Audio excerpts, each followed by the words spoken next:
Back and invest in China again. President Xi Jinping's message to global CEOs as he promised to deepen market reforms to improve the country's business environment. He's been meeting US business leaders and academics in Beijing. The group includes the bosses of Blackstone, Qualcomm, Bloomberg, who's also the former Bank of England Governor Mark Carney. Beijing recently eased restrictions on foreign investment after it fell to a 30-year low. Well, Amy Celico heads the China office at the business strategy firm Albright Stonebridge Group. She's also a former senior director for China Affairs at the Office of the U.S. Trade Representative.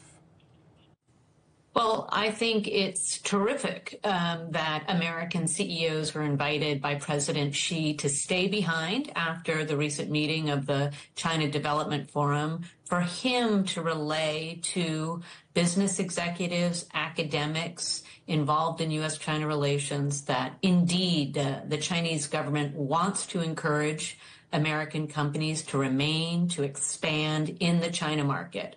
That is welcome information to American executives. And I think it follows on the very positive meeting that President Xi had last November in San Francisco when he met with many of these same executives. Stabilizing foreign investment, particularly American investment in China, is a good thing for the overall bilateral relationship. So I'm encouraged by what sounds to have been a very positive meeting. It might be generous to describe the current relationship as spiky.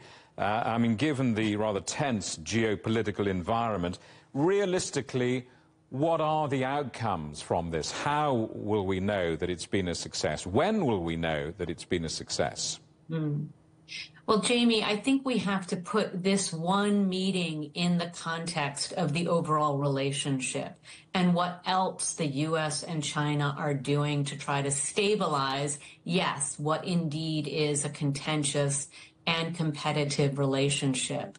So just a few hours prior to President Xi meeting those American executives and academics and those who are promoting U.S.-China exchange, the Deputy Secretary of State, Kurt Campbell, tweeted that he had had a conversation with his counterpart, the Vice Foreign Minister, indeed to discuss continuing to stabilize U.S.-China relations, a relationship the Deputy Secretary of State characterized as one of competition, but one that requires continued coordination in order to maintain stability in the overall relationship. All of these dialogues are critically important so that the U.S.-China relationship, as spiky as it will continue to be, can remain stable and not a source of instability on the global stage.